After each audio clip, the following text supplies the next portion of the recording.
And at the Eid, Salatul Eidain is just 2 rakats, 2 units of prayer. And in those 2 units, apart from the normal takberaat, there are 12 takberaat we will make. Ala al-qawl al-sahih. 12 takberaat. 7 in the first rakah and 5 in the second rakah. First rakah after takbirat al-ihram, the imam will say Allahu Akbar. It is not sunnah to raise your hand with every takbir. It is not established. The hadith ascribed to the Prophet regarding it is weak. The athar ascribed to Umar and Abdullah ibn Umar are also weak. So it is not sahih that on the day of Eid, the Imam says, Allahu Akbar, you say Allahu Akbar, Allahu Akbar, you raise your hand. No, you raise your hand only once at the beginning when you started the prayer. All other takbirat, you only be repeating the takbirat after the Imam says his own without raising your hand. The same thing applies to Salatul Janaza. If you are praying over a corpse in a funeral prayer, you do not say Allahu Akbar, you raise your hand, Allahu Akbar, you raise your hand. It is not sunnah. You keep your hands folded on your chest, the left on top of the right, both of them placed on your chest. This is the sunnah of the Prophet Muhammad alayhi salatu wassalam. And Salatul Eidain does not have iqama, neither does it have azan. Also, it does not have nafila qabliya. It does not have a recommended prayer that should be said before it.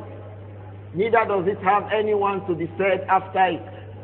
Those who should say prayers after Salatul Eid are those who come late, who did not miss the prayer. From the sunan of those amongst the tabi'un and some of the companions like Anas ibn Malik and others is that they will perform the 2 rakats of Salatul Eid. They just stay in the Eid and pray. In fact, Anas ibn Malik will gather his family. If he went late to Eid, he will gather his family there, they make the salah and they go back. So, all this makes us understand that if a person misses Eid, this question comes regularly, what do? You pray the Eid. But the one who will pray it is the one who knows how to pray it. So that is how we have described it. It is normal 2 rakats of Naasir. The only thing that is different is that in the first rakah you make how many takbirat? 7. The second one you make how many takbirat? 5. Before you start reading Surah Al-Fatiha.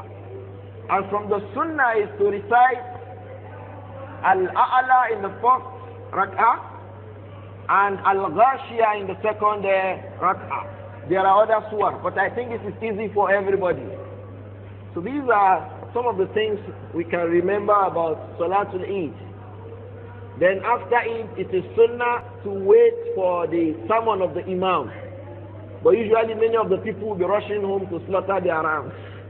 It is sunnah to wait, especially the women. And it is allowed, not only allowed, it is obligatory. That is the ruling of Salatul Eid. Salatul Eid is obligatory. Why? One of the evidences is that verse in Al-Kawthar, where he said, "Fasalli." That is the evidence. So pray. Ulama say the prayer the Prophet alayhi salatu salam was ordered to make there is what? Salatul Eid. Although people say, oh, the Prophet was making 7 takbirat because one of his children died. It is not true at all. It is not true at all. So when he remembers, he say, my tiki. You say, Allahu Akbar. He say, If this is not correct, please let's not ascribe this kind of a thing to the Prophet Muhammad alayhi salatu wasalam.